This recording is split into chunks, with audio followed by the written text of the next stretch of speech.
The question on everyone's mind at this point, okay, you finished a big diorama.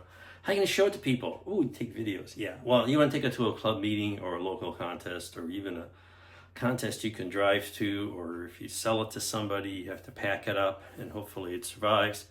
First step is just take it to a local show. So I found one of the reasons I picked this particular size frame because it fit in a Chewy box we get stuff from Chewy for our cats. So we get lots of boxes, and this one just happened to fit with about a 1/2 inch clearance all around.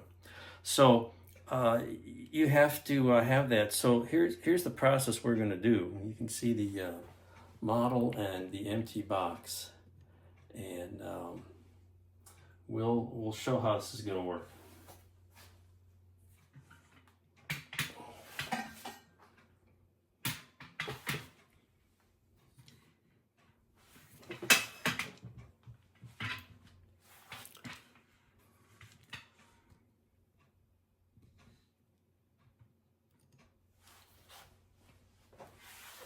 First, we carefully have the model on here, but we have to take it apart. We have to remove the booster stage because that's just wobbling all over the place. We have to remove this fuel tank because that's just crazy, and the main booster, which carefully comes around there. So everything else is glued down. Actually, the tower isn't glued down, but it's got some bases on the base, some pads here. These pads sort of give it positive location. So anyway, this is going to go in this lovely, got a little padding here, bubble wrap on the bottom, give it a little cushion. And actually what I'm going to do is pull out a little bit on the edge so I can lift it out a little easier. Right in the corner. There we go. Next, we're going to install the foam piece. And there's foam on the bottom to raise it up, and I cut out the area that is too high for the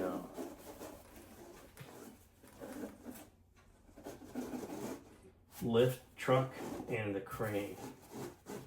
And this fits nice and snug so nothing's going to move. Let's flip it around. And now we take the tower very carefully, and it goes in here.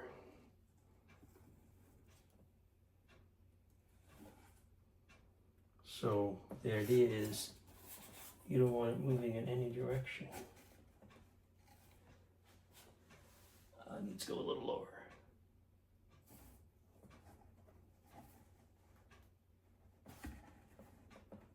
There we go.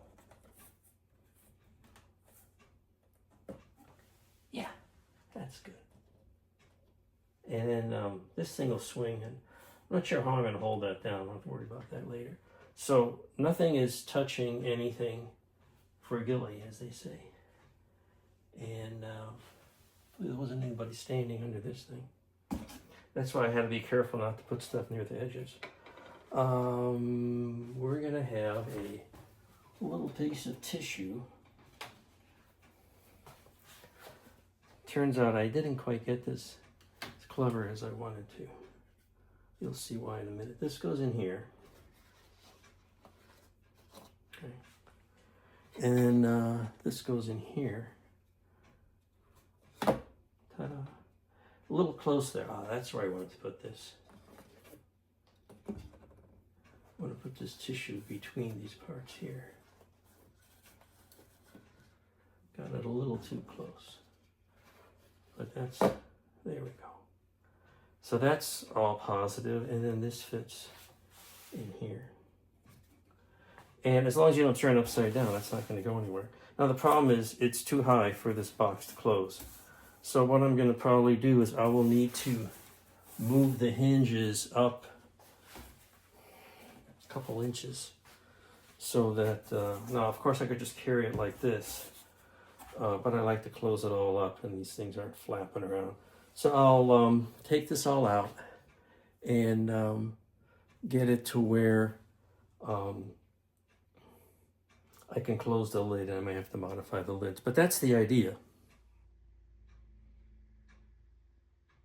Here's a closer look at the whole thing. And you can see it's just upholstery foam cut and glued down on some foam board. And none of this is going anywhere. Sometimes I've got cut in there so it doesn't move in any direction. And you make sure that what it's resting on isn't anything fragile. That's why I got the ladder on the top. And this, I'm not sure how I'm gonna, yeah, I'm gonna hook it on there. I can probably put some foam under this corner to hold that up. That's a good idea.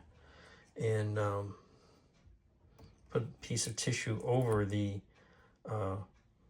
over that. I was getting this hook caught on there to make sure it doesn't get messed up. So anyway, that's how you move stuff like this. So again, thanks for watching, and I hope you enjoyed this sequence on the Convair shuttlecraft and Juno rocket pad.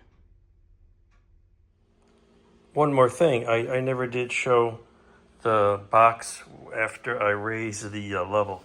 You can see here, here's the original crease, and I cut a new crease here and glued on some thin pieces of cardstock, actually the back of a pad of paper, just to stiffen that up, and I added a new lid. So when you open it up, there it is, and it all fits underneath. It's a little wobbly, but it's adequate. And what I've done is, there you go, you can see that it's everything is underneath the flaps.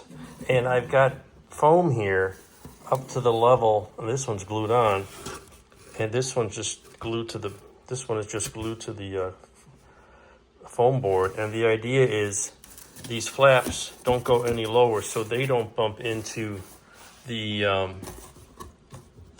flaps on the side, so that they don't bump into the model underneath.